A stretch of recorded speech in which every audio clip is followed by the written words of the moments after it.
Hey, Crystal, will you put up the PowerPoint or do you want me to put it up? You're on mute, Crystal, if you're talking. Sorry, Donna, are you managing the PowerPoint?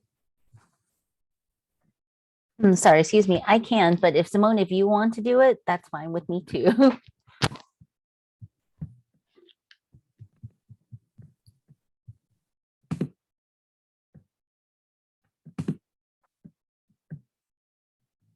Good morning, everybody. Just give us a few seconds while we're getting everything set up and we'll get ready to go. Let's see. So we will get started. Let's give it about 2 more minutes and then we'll go ahead and get started.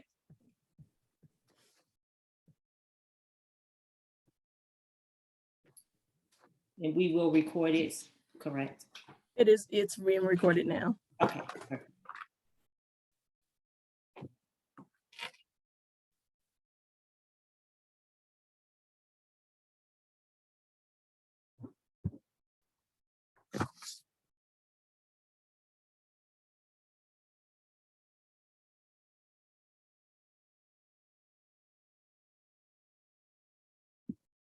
Are all of our panelists here?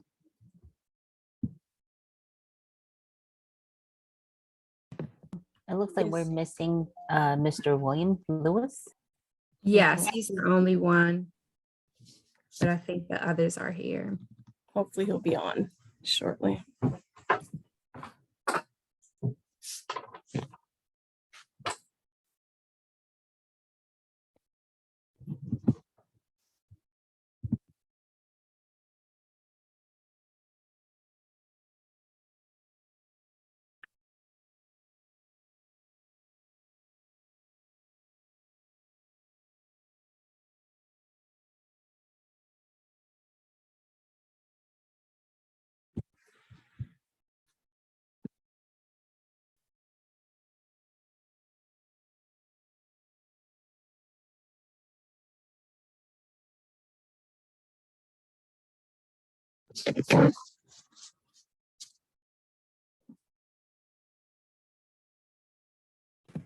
So we'll give it 1 more minute, 12:05, and then we'll go ahead and get started.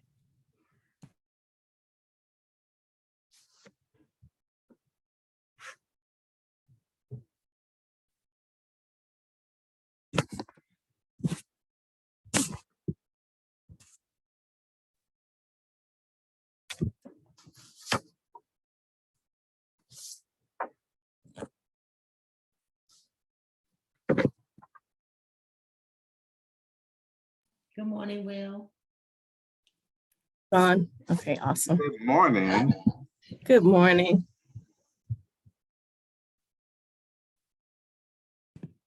All righty. right. So Ready? good morning. We're going to go ahead and get started. And so today we're going to talk about a very important topic, social emotional learning, and the impact that COVID had on child development well into young adulthood. And so I will be presenting the portion of giving the background information on what social emotional learning is. And I'm also the Director of Operations for Volunteers of America. And my name is Simone Blanchard. We also have with us today Dr. Cheryl Neverson, who is our VP. And she also is a professor at Howard University. And so she will be giving us some insight into how social emotional learning has been impacted on a collegiate level. And then we have Mr. William or Will, who is an administrator at a public school in Georgia, correct, Mr. Will? Yes, ma'am, that is correct. Okay, and he's going to give us an inside perspective on what he has seen on the elementary, middle school level as it relates to social emotional learning and what kind of techniques they have adopted or adapted to ensure that that does not fall off in this hybrid, I guess, platform learning that we're into. Um, and then we have two panelists who are from Prince George's County Community College, Heteru Amin and Omishola. Um, I'm gonna try to say your last name, Omishola. And I believe it's Omar Wali, who are going to be speaking on what their perspective is as a learning student, how they have been supported or what their perspective is from the social emotional learning and how they have dealt with it with COVID. So before we get started, I would like for us to kind of take a moment of silence for all of our brothers and sisters who've been impacted by the recent war, and anyone who has lost someone due to COVID or themselves have suffered from any negative experiences associated with COVID. And so if we can all just bow our heads for 1 minute and just have a moment of silence to acknowledge those who are still in the struggle.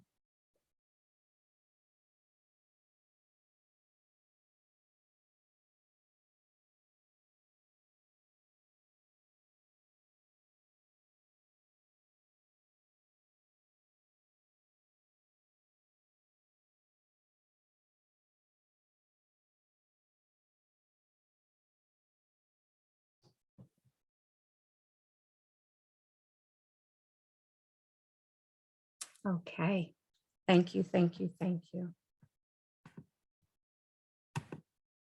All right, so our agenda is, as I said, to define social emotional learning, to try to understand models that have been used to improve or develop social emotional learning within the classroom, the impact of COVID, and how it has impacted social emotional learning on various developmental stages. And then we'll open it up to the panel discussion who will focus on their questions and their point of views and their experiences and on the topic. And then we'll kind of go into questions.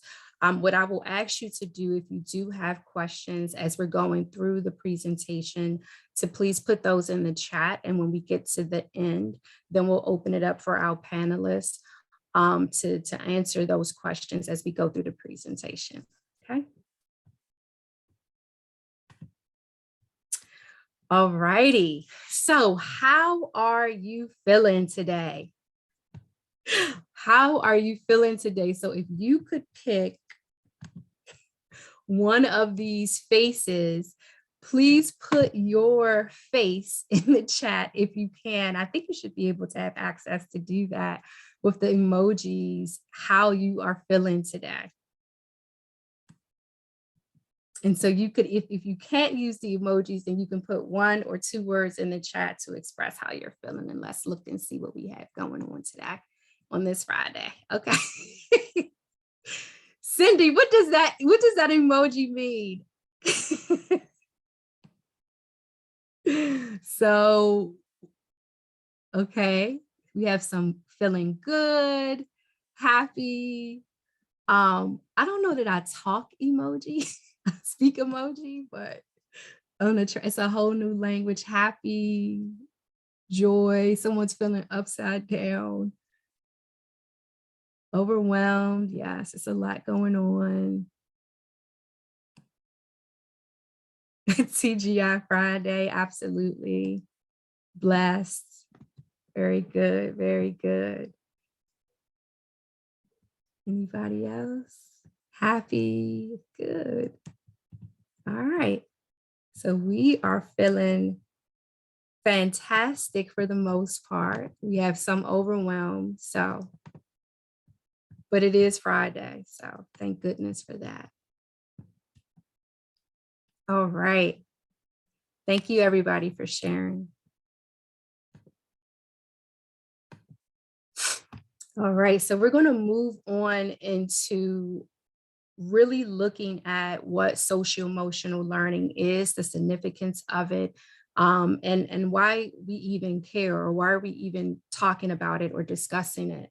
And so, according to the textbook definition, social emotional learning is essentially the process where students can gain and apply knowledge, and gain skills to help them to manage their emotions, with setting goals, with fostering positive relationships, and practicing good decision making. So essentially, social emotional learning is the foundation that helps our young people well into young adulthood better recognize how they feel, better recognize how to create healthy relationships, how to regulate their emotions, how to express themselves, and how to make good decisions that will kind of allow them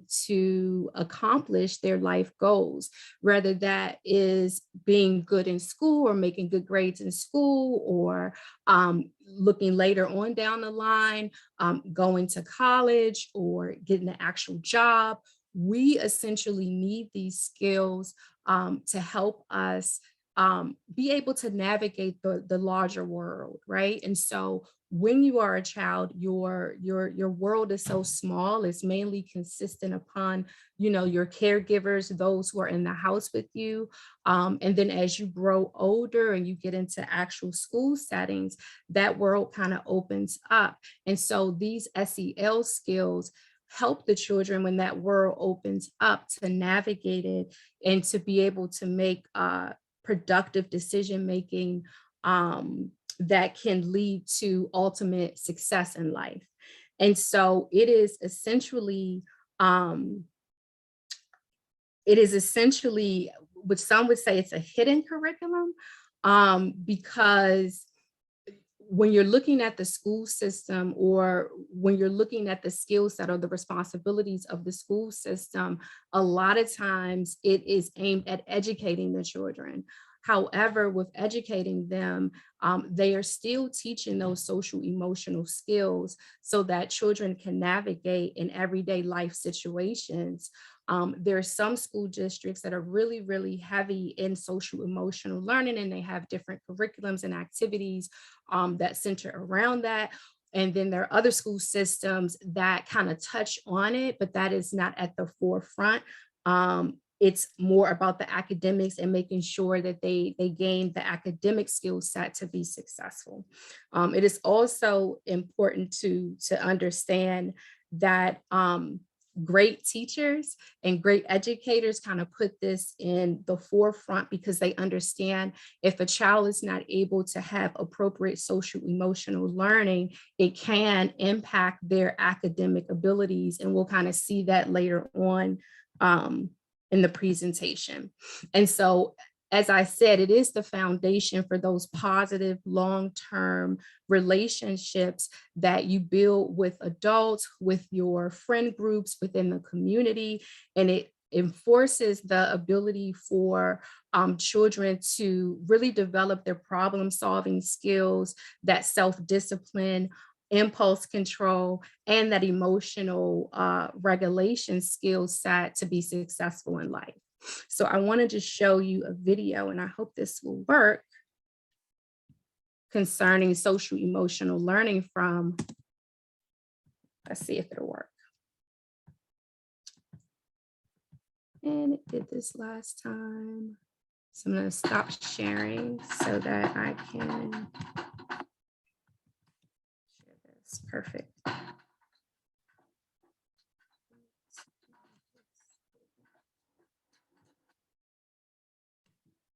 The role should be where everyone feels comfortable and everyone should know that everyone's unique and we don't have to be perfect. Can you guys hear? Really about the holistic development of young people. Social emotional learning to me provides students with purpose. SEL was a great foundation and catalyst for me. It taught me to value education and value human connection. Social and emotional learning is the process by which children grow and develop their emotional lives and their relationships. Well, social emotional learning gives the space where people can actually look at students as more than just numbers on a standardized test. We give people the space to explore who they are as people, to look at their identity, to recognize how important relationships are and what it means to be a successful human, not just a successful student. In my classroom, they are able to share the things that are personal to them. They're able to celebrate one another's differences. They're inclusive of each other despite what race, socioeconomic, or gender they're from. SEL promotes academic achievement in effective ways, raising test scores 11 percentile points. It reduces anxiety and distress as well. So it improves pro-social behavior and how kids get along and attend in the classroom. SEL is rocket fuel. It is the thing that can actually accelerate the advancement of our society. When I think about a healthy environment for my daughter, I'm looking at, are those teachers engaged? Are they showing her to be an empathetic person? When teachers are engaged and they have that engagement with the students are going to excel. The educators, the families, the community members, and the students agree that this is important. How do we make sure that kids don't just get a segment of their life where social and emotional learning is important, but they're getting that in all parts of their life? Right now, we have an untapped pool of talent.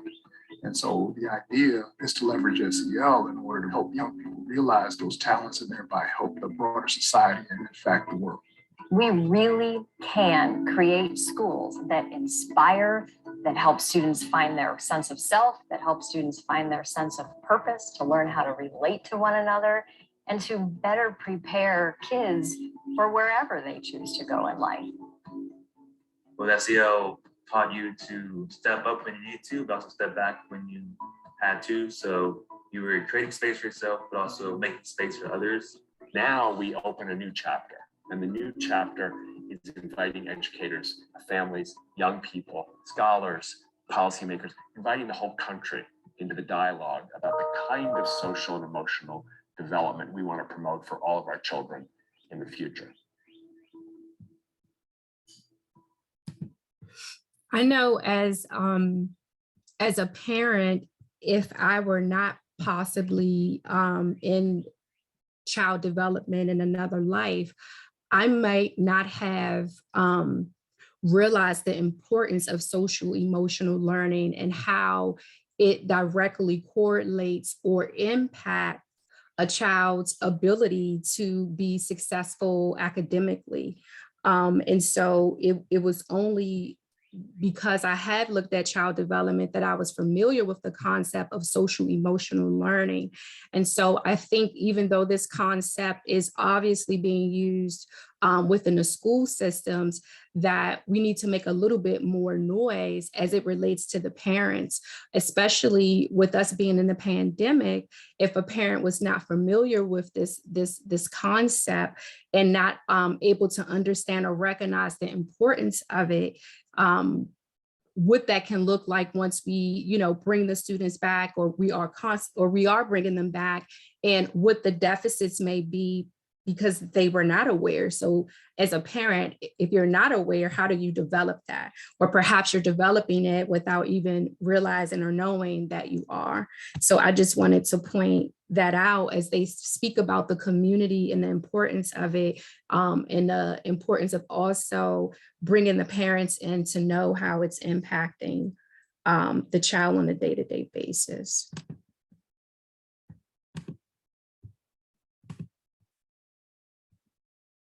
Let's make sure I have the right one up. It's this one.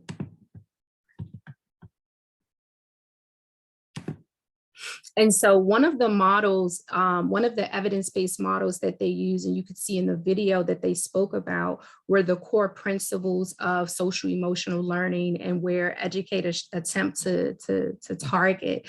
And so research shows, as I said, a correlation between the skills taught in the SEL programs and academic achievement, the positive behavior, and healthier life choices when children are able to excel with their SEL. Within this particular evidence-based framework, a lot of educators may use this to develop those actual socio-emotional skills. And there are 5 core competencies of social and emotional growth. And so you can visually see it here and how it kind of radiates out. And so this process, as I said, may be a little bit more localized when you're dealing with a young learner or scholar, but as they get older, you can see how it begins to vibrate out, reaching up until the community. And so it starts within that home, then it kind of goes into that classroom setting, then it goes into like the actual school. How are they using these SEL skills? Then at the family, the larger caregiver system, and then within the community. And so one of the first core concepts that SEL focuses on is that relationship skills or that relationship building. So do our young people have the ability to build and maintain healthy relationships with varying backgrounds? So people from different cultures, different ways of life.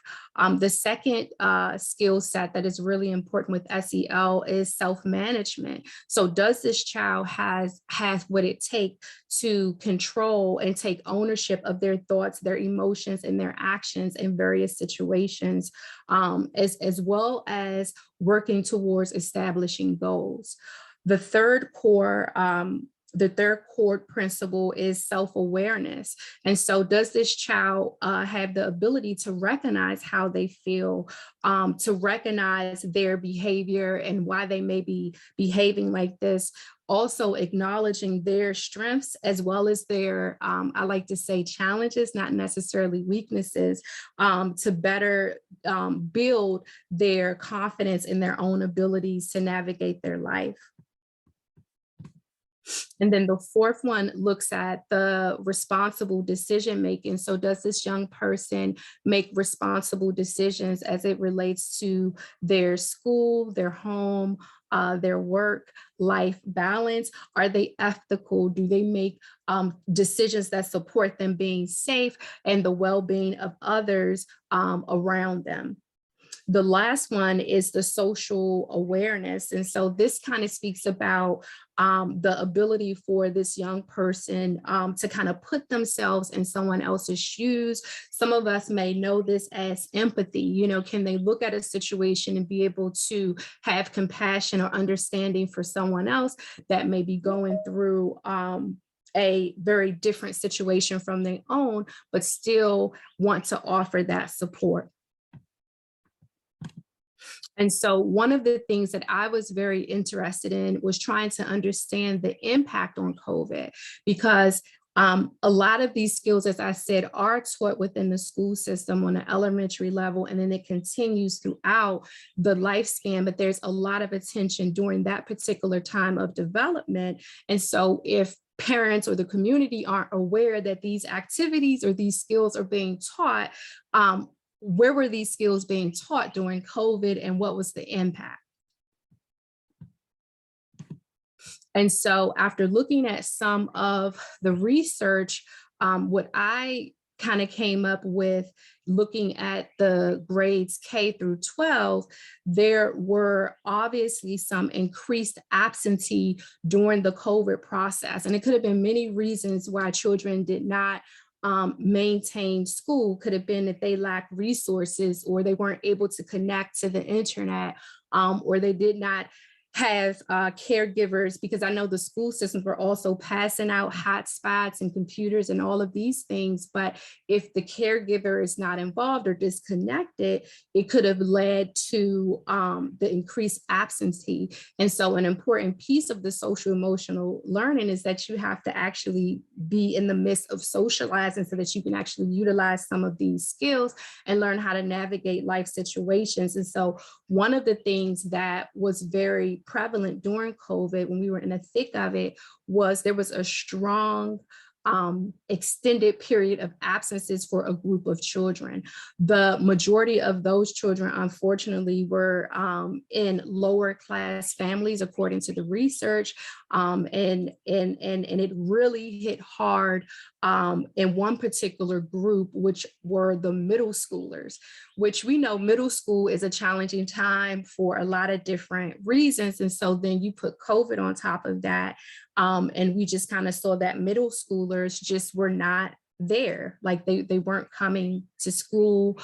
They weren't getting online. They were not engaging. And so that was a huge impact to them developing their social emotional skills or actually learning academic material. For the elementary schoolers, the absentee was most significantly impacted, and it impacted the self-management and the self-regulation. And so that meant, I'm assuming that meant when students were returned back into a school setting, educators were seeing that self-management was a challenge, and then that self-awareness was also a challenge. And so they were having to give additional attention to, rebuild those skills as it relates to those two core competencies in the social emotional theory that we just discussed. For high schoolers, it significantly impacted their self-awareness. And so this is their ability to kind of be able to see outside of themselves and have that empathy for others. And so, as I said, those vulnerable groups that were now, and research is still being developed and it's coming out, but there were some subgroups, and in particular, the low income students or students with disabilities or students that were that were homeless and or in foster care, really had significant loss as it relates to the SEL skills. When we go to the collegiate level, we look on the college level, I was kind of surprised by the research and the outcome. And so college students, based on the research, tended to enjoy the virtual learning platforms. And I think maybe because how the platforms are established or set up, or the premise behind them is still to be sociable, is still to engage with your peers, is still to engage with your teachers, is still to be in an academic community. And so we did not see as much as a decline on the collegiate level, because the way that the academic platforms are set up is set up for you to be engaging, to have to do posts, and to have to engage with your peers and your professors. And so they kind of utilize that platform to do that. What was interesting, though, even though the research is showing that social emotional learning wasn't impacted, or some research anyway, what was interesting was the students' preference. And so a lot of them had a preference for female educators that really helped them to kind of get through COVID. And also, they liked the virtual platform because it allowed them to be able to balance life a little better, right? And so instead of having to be in an actual or physical classroom, you could go virtual, and you could still work and do the other things that you needed to do. And so it came down to time as well, right? So it helped them to have more time to do some of the other things rather than having to physically be present in class. All righty, so this brings me to the end of my portion, and I'm going to allow Crystal to kind of take over, and we're going to start the panel discussion to kind of talk about some of the things that kind of came up during COVID. Good afternoon, everyone. We're going to start our panel discussion with our youth panelists. So we'll start with Het Haru Ra'amin. We'll start with the first question. How has virtual learning affected your learning style? And has it made learning more accessible, or do you feel it's more challenging? Okay. Hi. Hello. Thank you for having me. So I would say that in some ways it did make it more accessible, but in some ways it did make it harder. Like, I'm primarily a visual and auditory learner, so it seems like you wouldn't have that many troubles, but like with the technical difficulty, the technology in general, it did make it really hard sometimes. Like, I took a math class and I waited to be in person because it's some things that are easier to see in person, like being in a board, being in a classroom where you don't have to worry about the connection going in and out, or just having a more personal relationship with your professor can be a lot easier. And it's just a lot easier to have that, to ask questions in class when you're in a classroom versus on Zoom, because there's so many people, and then, it starts acting up, it's glitching, you're going in and out. So that made it a lot more difficult. Like, I had a Spanish class online, and that was like super challenging because we weren't on Zoom, then we were on a Blackboard Collaborate, and it was like, it wasn't a bad platform. It was just so hard to like keep up with everything, especially learning a language. I definitely would not do that again. That was my first time ever having an online college class, and I definitely prefer in person. It's so much easier to follow what's going on and to know what's going on when you're right there and the professor's right there sitting in front of you, versus when you're over a screen and you can't like actually raise your hand and be seen and be like, okay, can you come over here and look at this? Like, you can't. It's really hard to do that. Another thing I feel difficult is being at home. There's a lot more distractions, and it's less like when you're in a school setting where it's like you're meant to be quiet and focused and be in tune with what's going on. It's like distractions, people are talking, people are coming in my room, people are knocking on my door, people are calling my name because I'm there. Versus, when you're at school, you can't call your name because you're not there. Whereas if you're home, it's like, oh, can you do this and do that? So that was really challenging. So I think I definitely prefer in-person learning versus virtual, because it's just easier for me to focus and feel in a more school-ready environment, because you're also tempted to, like, not sit at your desk, sit at your bed, not separate your school and your home settings, because you're all in one. So that definitely was really challenging for me. Do you feel that it impacted the way that you communicated with your instructor? So did the style in which your instructor communicated with you, did that affect that, the way, the relationship that you had with them? I think definitely yes, but I also think it depends on the professor. Like, I had some professors would do more to reach out to you and try to stay connected with the class, and others won't. So that's like the only thing. Like, I had my sociology teacher that I feel like I really connected with her, even though we weren't like in person. And then I had a technical English teacher, my past teacher, my intro to college teacher. And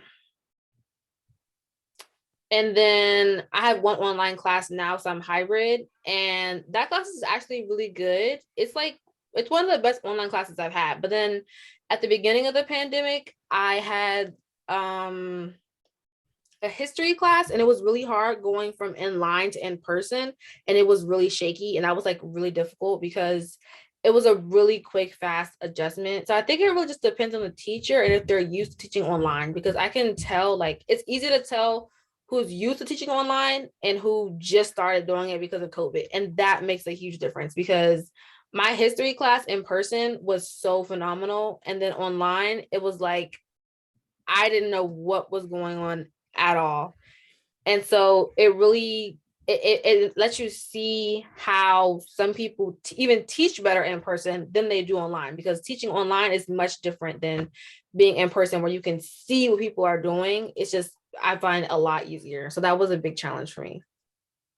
Definitely has a impact when you're talking about someone, how you interact with them, whether it's in person or whether it's virtual. We're going to move to our next question. Okay.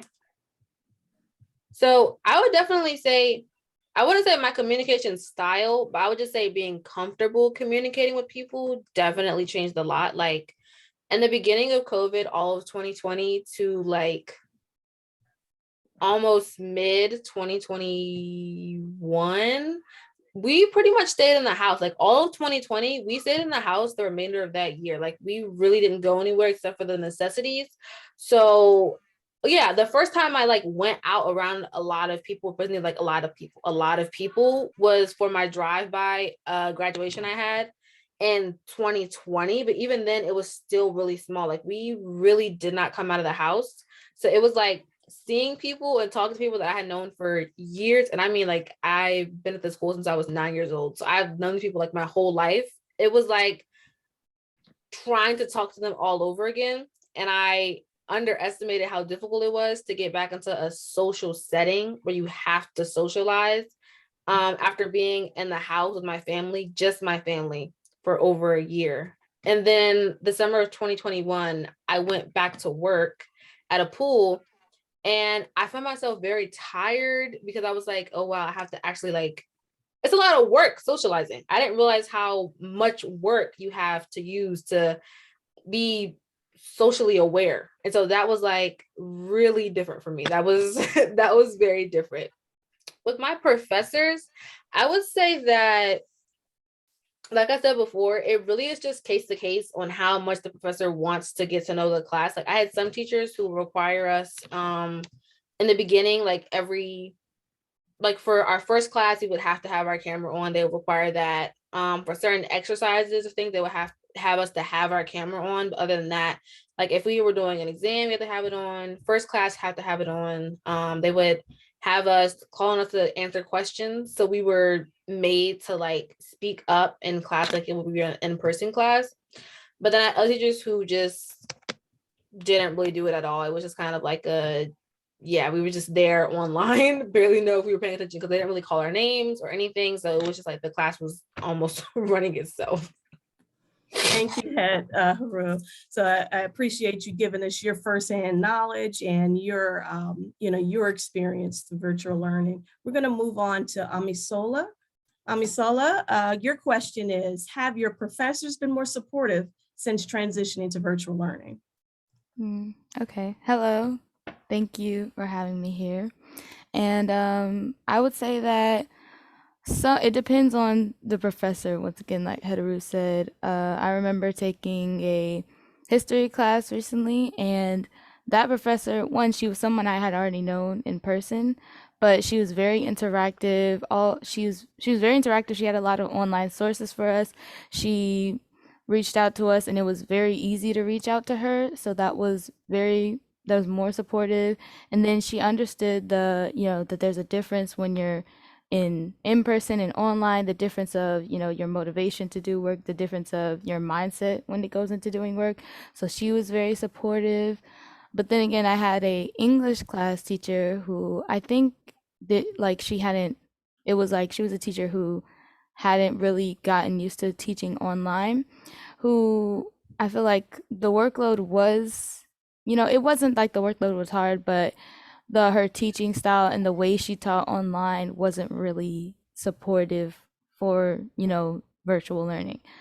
And then I go back to, my high school classes where when we first started the pandemic, they immediately had to switch to online, and they were ready. We were ready. And I think, I was wondering if they understood that, well, the same workload that we've been having, during in-person school, I felt like it should have changed when we went to virtual learning, because a lot of in-person deals with, in-class work and then homework. But when you do it virtual, it gets kind of different. And then they set deadlines, and I'm like, well, I'm getting a lot of work from you, and I'm getting a lot of work from you. and it's not like the standard school setting. So it just depends on the professor and depends on, I guess, how long they've understood how virtual learning is gonna work and how they should teach. It's definitely an adjustment. And you're coming out of from high school as a freshman, am I right?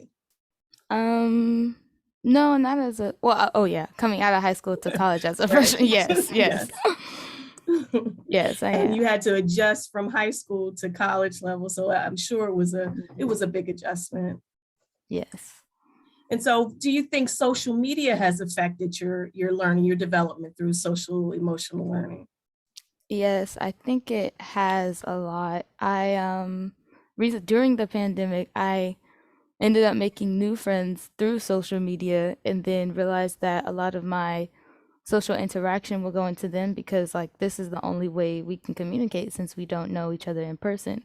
And then vice versa with my in-person peers, we don't really contact each other a lot because we see each other, we get to see each other. But during the pandemic, I remember after classes, me and my friend was always getting on a call right after, and we would be just ready to talk to each other. And then eventually it died down with like just how long we were staying inside and realizing that, oh, we're not going to be able to like do anything. And like the emotional level of it just makes you sometimes not want to be social, not want to interact, not want to interact with people.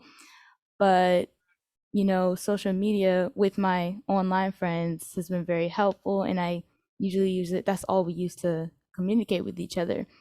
But then again, I realized, if you're always inside on social media, when we get back to the outside, I realized I didn't really know how to socially interact with people again.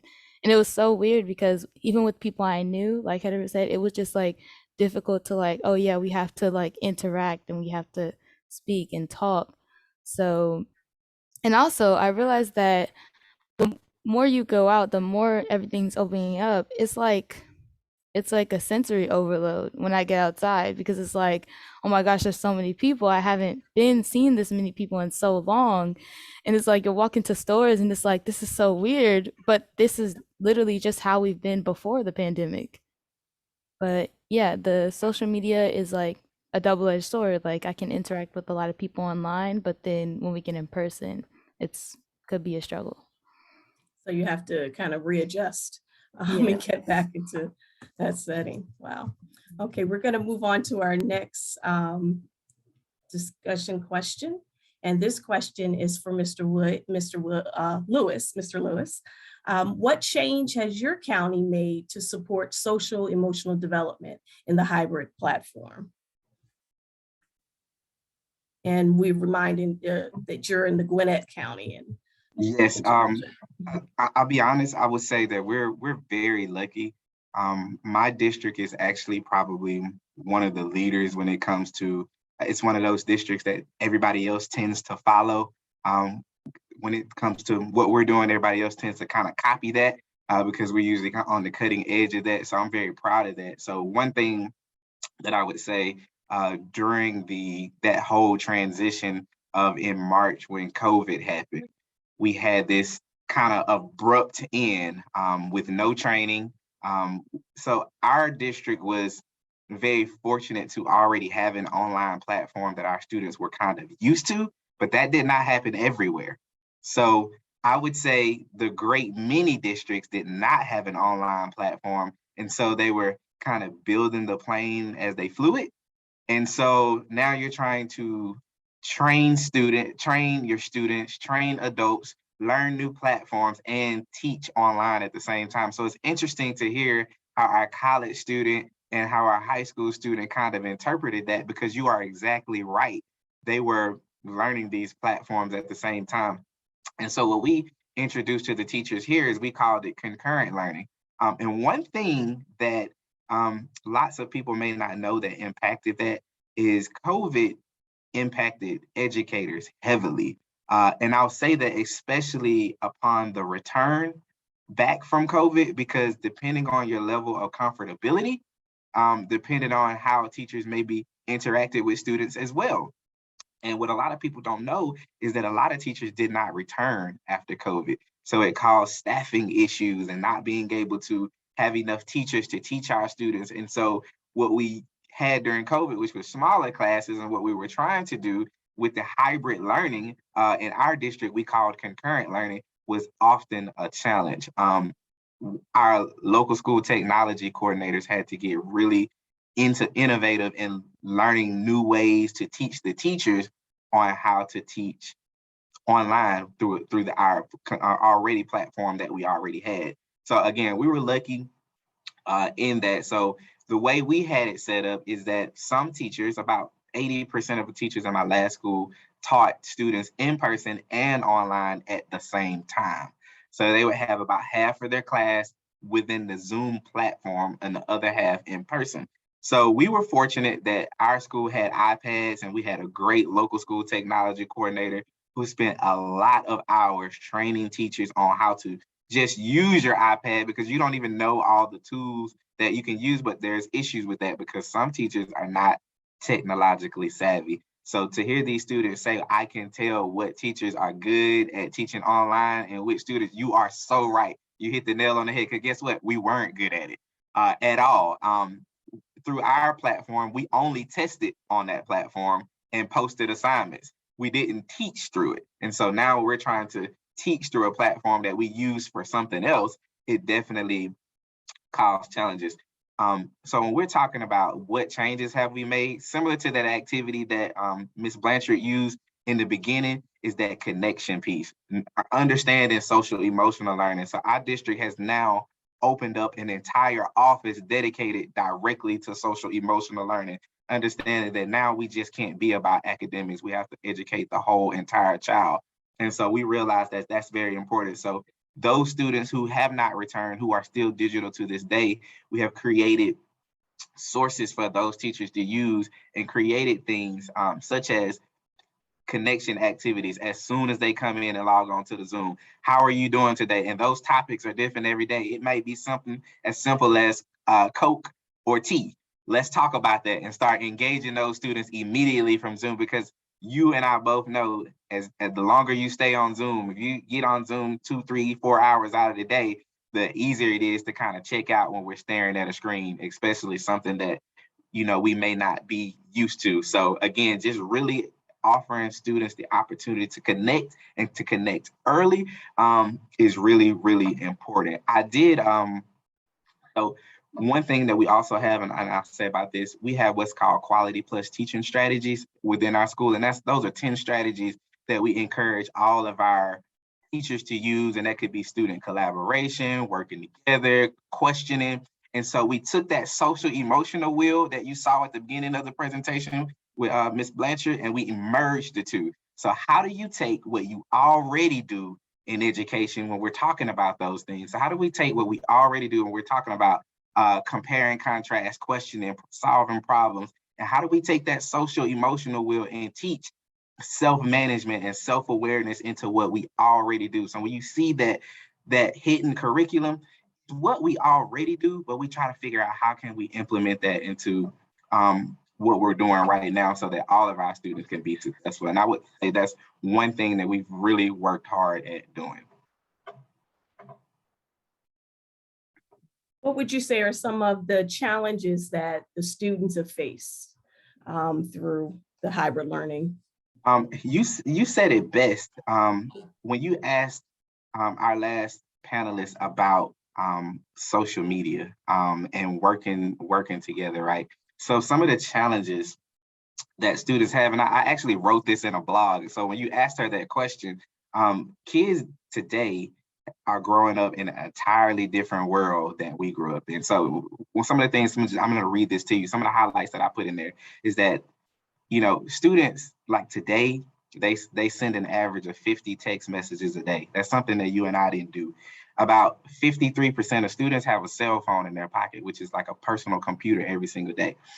Every student spends about 85 minutes a day just like on YouTube and TikTok and all of those different things. And so when you start talking about like this implementation of social media and how is that impacting our students, you can see that it's impacting them heavily, because if that's our way of connecting, then when students return to school and we don't connect that way, and so we as adults, we have to change kind of the way that we approach, because we know that our students don't connect the same way that we do. And so as adults, you have to change with the change in times too.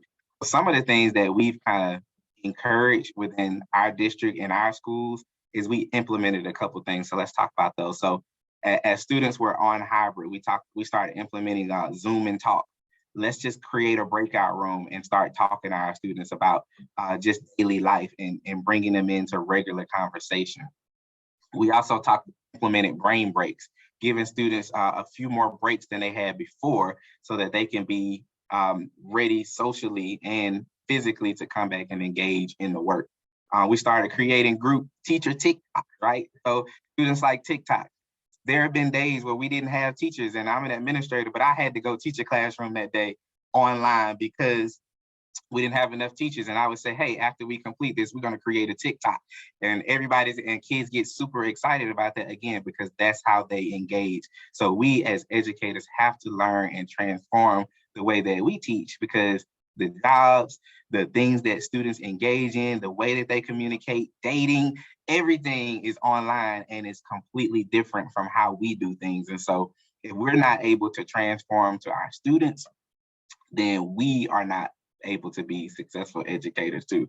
So if you're kind of looking at the screen, you can see that in our building, even here at the school that I'm in now, like we started implementing morning meetings. So this is a big thing. So again, this is another way to connect and engage with students, right? So, and I'm currently at an elementary school. So as soon as students come in throughout the day, we're having our morning meeting. We're bringing these students in, and we're talking about fun facts and giving them ways to share out, looking at puzzles and just having engagement with our students to build those relationships outside of the school work, because that's so important.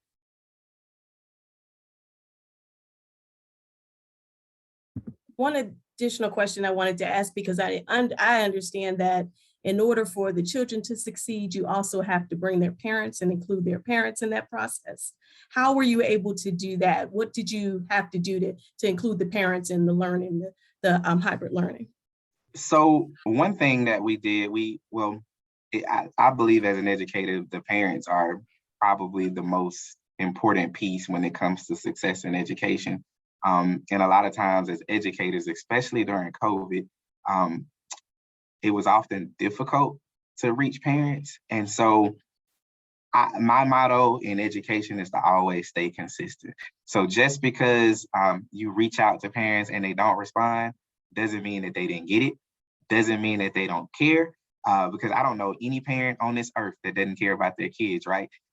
So when it comes down to it, we really spent a lot of time reaching out to parents, connecting, sharing with parents the progress that we've made with students, even when they didn't always respond back, because 90% of the time they got it.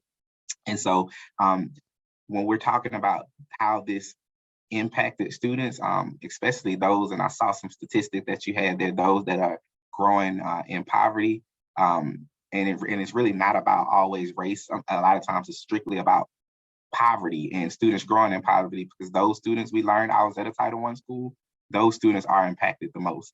Just even across our district at our Title I schools, those schools had the most amount of students who opted for digital learning. Go figure, why is that? Well, maybe I only got one parent, and I got that one parent, and that's the breadwinner. That's the one that goes out and make the money. Or that parent has jobs all over the place and can't pick up the child or won't be there at home. So that child can move around with that parent wherever they go. So just really taking time to communicate with parents and really getting a full understanding of how to work with our parents is really important, because like I said, students of poverty struggle the most. And last thing I'll talk about is what you see on the screen here when we talk about like morning meetings and closing circles and restorative circles. This is what's happening in schools now, especially in my district, Gwinnett County. This is a big emphasis. You saw on the screen was a digital version of morning meetings. This is what a in-person morning meeting may look like. Bringing students in, asking those same questions, creating now human connection, right? Because we've lost that over the last year and a half or so. And then you can see on the right where it talks about restorative circles. Restorative circles is the act of repairing harm that may have happened. So sometimes now we understand that self-regulation, that self-management part that's in the wheel, that sometimes students don't know how to do that. So you can see like this is a high school version of maybe students have done something, and then we bring those students together and we talk about how we can restore the harm that you may cause to someone else or someone else may have caused to you. And then really talking to the adults in the building about how we speak to our children, how we address our children, because sometimes we can cause harm to them that we don't even know that we're causing because of the trauma that they've gone through. So you think about students who may have been in abusive places. What did that look like for a year and a half when now, instead of being in the abuse 25% of the day, I'm in it 100% of the day? So students have gone through trauma, and we as adults need to take the time to help restore those things and that human connection within students so that they all can be successful.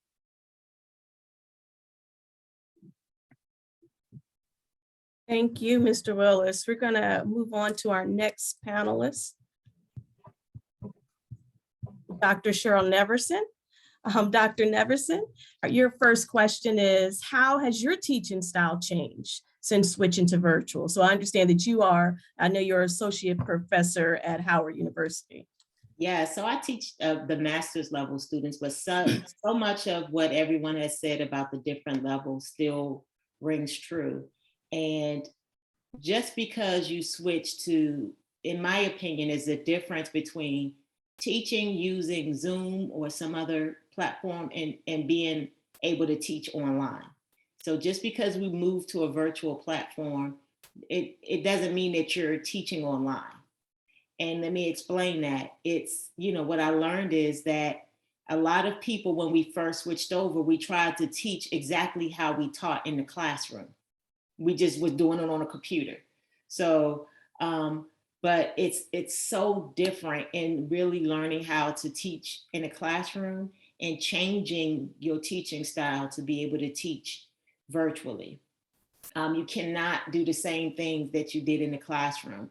And because we had to switch so abruptly mid-semester, a lot of us, including me, we had to figure it out because we didn't have the any training on how to do it. I was lucky that I knew how to use Zoom, but basically, how can we do exactly what we did in person on a computer? And it can't work that way. You have to be able to switch up your teaching style. Like Will said, I did when we first in 2020, when we had to split in the middle of the semester, I had to switch up, some of my assignments. So even the college students, I had to do a TikTok. That's probably but it allowed them to social interact. We had to pass some paper through the machine and somebody else grabbed it. And so it was like a homework assignment. And I even participated. But the rush challenge, someone said it. Yes, Layla is a student who works for us. And she made I don't know how she could come and speak about it, but she was in my classroom. And it's like we had to switch up something because these students were impacted emotionally. And I would hear them say that, some teachers didn't. I heard a student say they didn't switch up the same assignments. Plus, some people think that because you're virtual, you're at home and you're relaxing, and we need to give you more work to do. So some people gave you more stuff because it's like, oh, you're at home, you could do more. I want to make sure you're working and not relaxing. So it became more overwhelming. And so you have to be able to change up your style. You have to be able to read your students when you are, on and I have more of a flexibility at my level as a professor. So I have to be able to read my students. I have to be able to say, you guys are pretty quiet. Take yourself off mute. Let's talk about it. Because you can get lost. You can. And sometimes, you make students turn their cameras on, but sometimes they just need they're listening. They can turn their cameras off, because you have to think about, what does your external environment look like? Maybe I don't have a corner or a nice screen I can put up in the back, and it is a lot going on. And so you have to be flexible. So you have to change up. You have to be able to switch up your style. And learning is different. I learned that when I was teaching in class, the students were able to pick up on more materials. And when I tried to teach exactly how I did in class virtually, and the students didn't really grasp the concepts, I was like, what is going on? I had to check myself and say, they're not, I'm teaching the same way, but they're not getting the same message that I gave when I was in person, because I'm having to correct them more. I have to go over it a little bit more. So you have to be able to read the room for that. So it sounds like there was a disconnect there when it was virtual that wasn't there when you were in person. Yeah. So what was the participation like? You kind of alluded to this, but the motivation of your students, how, through virtual learning, that changed. What was it like, for the students? Did they all come to class? Did they, take more time off? What was it like? Most of them came to class. I would pretty much say we had great participation in the virtual format. But I had to, as a professor, I had to pull them in, because it's easy to get lost. So I had to pull the students in. I had to call on the students. I allowed them to either take themselves off mute. I utilized the chat, because some people are introverts, and maybe they don't want to say something, out loud on the screen. So they may need time to think about it. They can private message me. You can put it in the chat. Give them different ways to be able to explain what they do with their needs. I was also able to say, hey, if you really need to talk to me, I'm going to stay on this line until everybody hangs up. Let me know if you need a private group. What do you call it? Put them in a little group. I can put you in a group over here, and I can come and speak to you one-on-one. So allowing that time to speak one-on-one, if that's what they need. So you have to be able to give them that time, but you have to be able to pull in their motivation.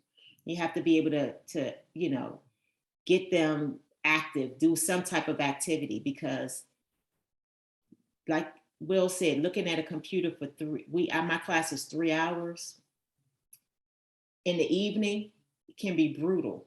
So I think that would be, I think that was, you have to be intentional when you are trying to get people motivated. You can't be passive. You have to be intentional. So we definitely know that not everyone likes to be on camera. So did you have to institute any new policies, webcam policies, to ensure that everyone was actually participating in class? Yeah, for me, I did ask, if there's a reason why you cannot be on camera, just let me know. Some people were driving, because being online allows you the flexibility to be in your car, to drive, and I want people to be safe. And so I had more of an adult learners. So it was different than if you were in school. So maybe one of the students can jump in and ask about, did your school have any different policies, especially when you're in high school? But the policies were, you have to learn how to, when you mute, when to mute, and when you don't mute, and how to mute people when you need to, because they don't know how. So you have to be technology savvy when somebody else is not. And I think that, again, and I had to learn too, that some people, you still have to be appropriate. You can't come in your cut off pajamas laying across the bed, and you're still in a school environment. And some people, would take it a little bit too far. And so we had to have a little bit of discussion about, we know that you're virtual. I want you to be comfortable. If that's your learning style, if that help you learn, but we are in a classroom, and, you still have to be appropriate. So dress is appropriate, knowing when to mute and when not to mute. So I think those are some of the things that were helpful. I don't know if one of the students want to join in or will about webcam policies. I would like to. Okay. I'm so glad that you mentioned that, because I forgot to mention that in quite a few of my classes, for like our first class or whatever, our teachers did, was it the fall? No, the spring of last year, they changed their syllabuses a lot and changed the class portion of the syllabus, and that was really nice. And we each teacher for online classes started to go over like classroom etiquette online and how that would look, you know, what it looks like having your camera on, or what it looks like having your mic on, or making sure that you're mute every time you're not speaking, and things like that. So like, I just think that the immediate shift to online was like really, really abrupt. But by the spring of the next year, everything like really smoothed out. But that spring of 2020 and fall of 2020 was like really, really difficult. But by spring 2021, it was all good. Like everything was nice and smooth. Everybody seemed to have known what to do, because it was like, it was more, they had more time to understand what it was like to teach online versus just automatically switching. Now, I did have some teachers that I could tell they taught online already, so it wasn't a big switch for them. Like my English, not my technical English, I think it was writing about literature. We had switched, and she had already like set up online meeting for us every single week, once a week. Our assignments actually did change to meet the online. That was one of the biggest things. Like some teachers did not switch to meet the online, and that was a really big thing, because it was like no plan. Like for my history class, it was no plan. Like the homework didn't meet the situation, and so it was really difficult. And so like we switched assignments, like our syllabus was switching like almost every single week or every few days. It was like a new updated syllabus. So it was like really hard to keep up what was going on. But my English class, it was a very subtle, simple switch. And then it was like we were back in the classroom basically. Good. I want to ask one of Layla, if she can come and just say a little bit about her experience during that time, because she was in my classroom when we first were in person, and we had to make that switch to go virtual. And some of because it was right mid-semester, and the students from that perspective too. I'm not sure if she's still on the call. I know that I'm here. Okay, so do you mind talking about your experience? Yeah, so it was smack in the middle of what, like, it happened like right after spring break. So it was a major transition. And at the time I was taking data analysis, and I also was taking Dr. Neverson. And that was a really hard transition, especially if you don't know SSPS, I think that's what it is. And you're not tech savvy, and the professors are still giving you assignments to do SSPS. So that was a really big transition. And even at the time, like, I wasn't in a financially good position to get a new computer. So my computer would get so overheated to the point that it will shut down and I'll get kicked out of Zoom.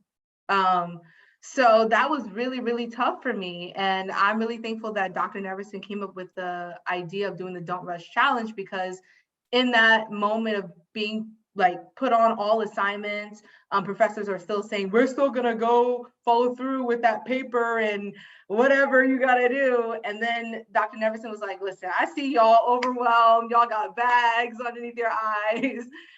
Let's just do this challenge that can uplift you. And that was one of my favorite assignments. It definitely gave me something to look forward to. But apart from that, it was really tough. And I think that the toughest part for me was just like not having the proper equipments and my parents being home and talking in the background and being like, oh crap, let me mute this really quick, and my computer shutting down and then coming back on and explaining to the professors, I'm so sorry, I didn't mean to like leave the Zoom meeting. It's just that my computer turned off and it was overheating.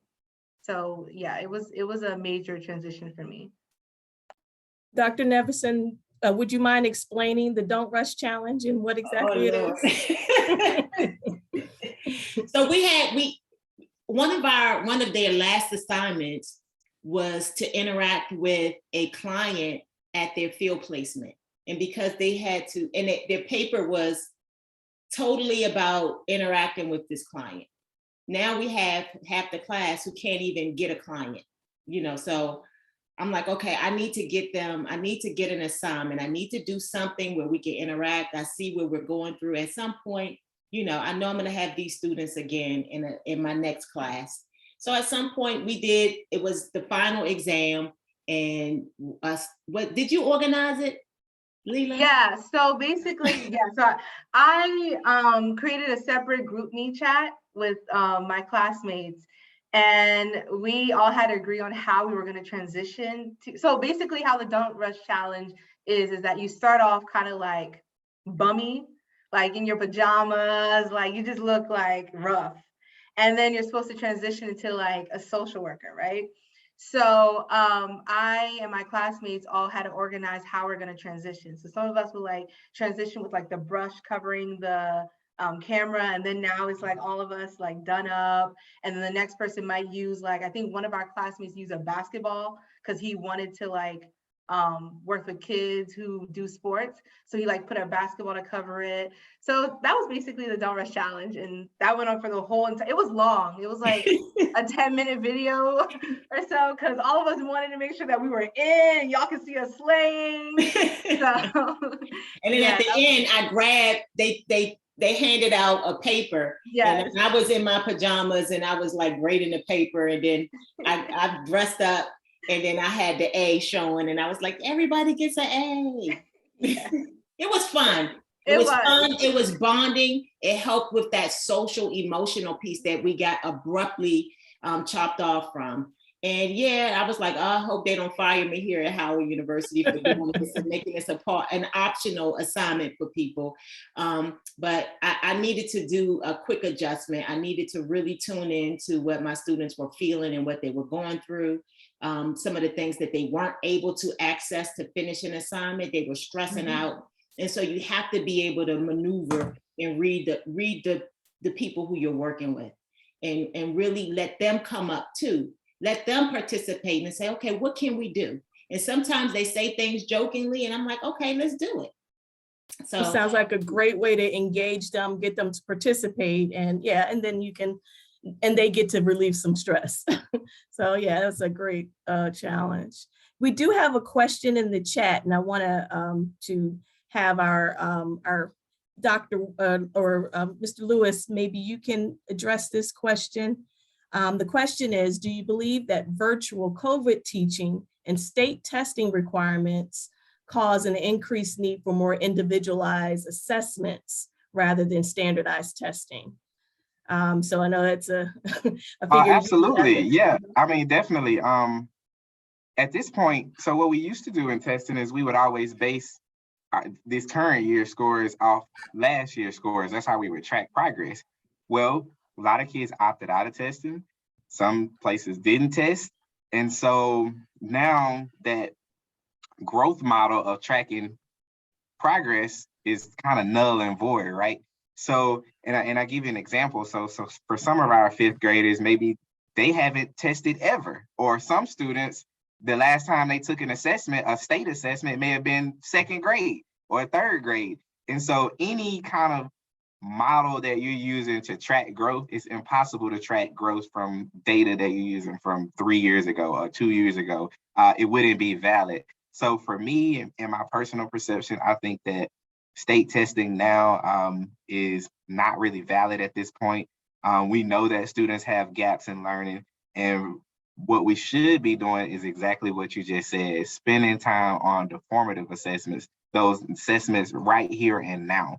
to see where the gaps lie for our students and in different ways that we can address those gaps to help move our students closer to where we know they should be. So I'm in this present point and moment, not a fan of state testing. I don't think it's fair for students to take a test on a lot of information that we know they haven't been taught. And a lot of our educators now are even seeing, I was just in a meeting, we meet every Tuesday and Wednesday with our teachers, and they were saying, man, my students now are not where they were 2 years ago. I'm worried about the test. We're getting ready to take our test in 3 weeks. I'm worried about the test. And so I think what our district is doing is just kind of using this year's data as the starting point versus trying to compare new data to old data to where it's not really valid. So I definitely agree with you. State testing now is not valid. We need to be worried about what our students know now and be coming up with innovative ways to do that. A lot of districts are doing that now. Here's what we're doing. We've created summer enrichment for our students. Not worrying about, we have summer school too, but we know that there are gaps. So what do? We have to create opportunities for students to have summer learning that's not focused always on remediation, but even just showing students what's to come in the future so they can already be exposed to new material so that they can feel comfortable in their upcoming years learning. So really just all about being proactive with our students, not focusing on the old and really focusing on the here and now. So I definitely agree with you. State testing, it wouldn't be valid anyway. Dr. Neverson, would you like to address that question as well? No, I think Will did a great job, but I 100% agree. We have to really establish a new baseline and what that baseline is going to be. I'm going to open it up to our audience. If you have any questions, please feel free to include them in the chat. We have a few more minutes. We can have our panel address your questions if you have any.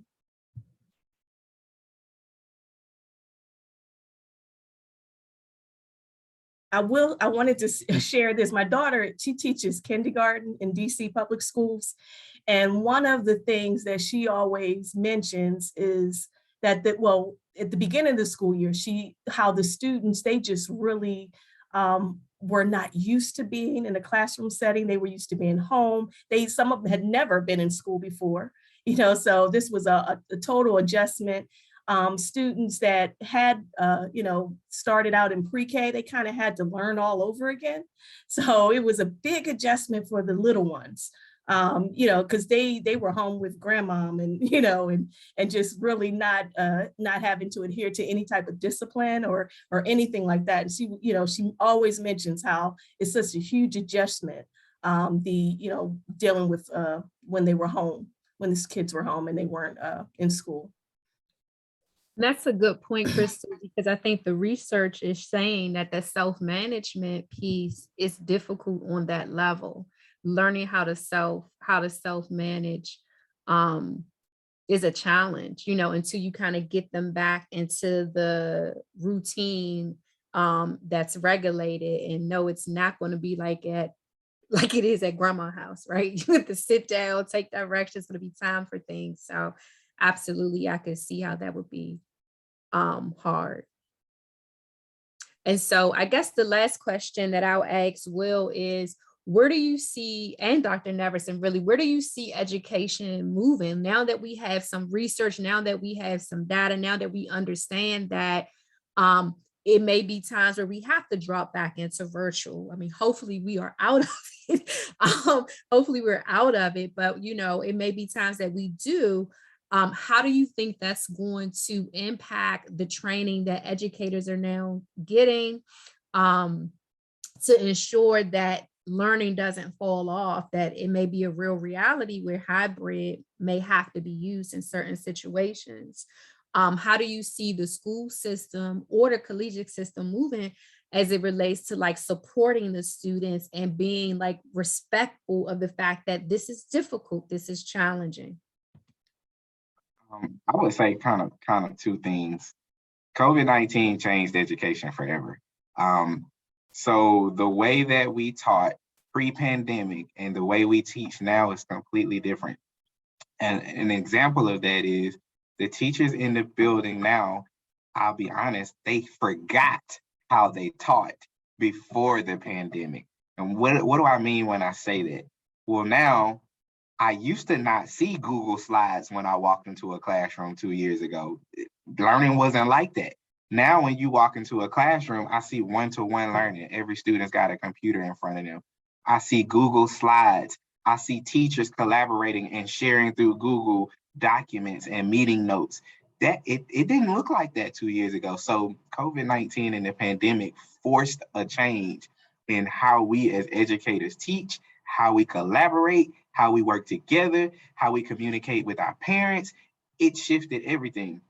And so the impact of it is going to last for years. I tell everybody, I do a lot of classroom management training with teachers, even high school teachers. And the one thing that I tell them, the only students that really had somewhat sense of normalcy is this year's kindergartners.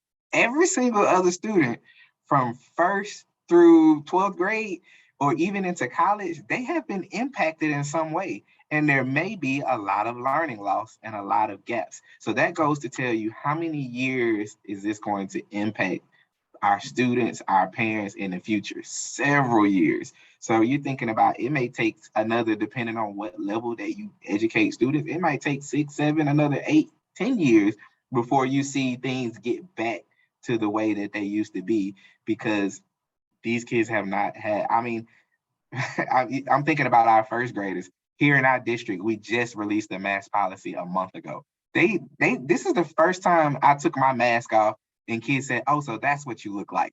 So you just think about how is that impacting students? It's here for a long time. That social piece, that's why it's so important.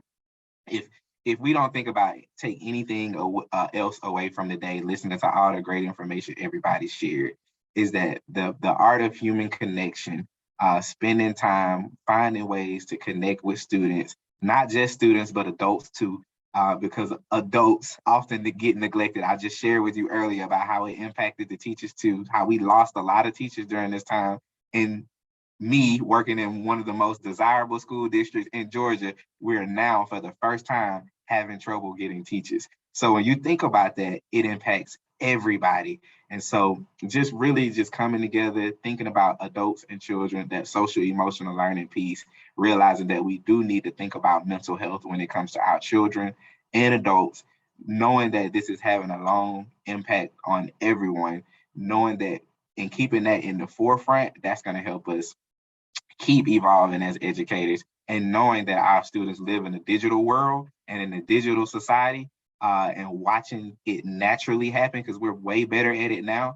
I think it's just going to continue to evolve how we teach here in the schools in the K-12 education world. Yeah, and I won't add too much more to that, but I agree. The way we teach is changed. I like, instead of, you use the word concurrent, I think that is a model. Even my students today, we moved back to in-person in class. They was like, can we go back to virtual? You know, they want a little bit of both, especially with the high gas prices. But they want a little bit of both, you know, at the level that I teach. And so I think that it is going to be, we have to use it.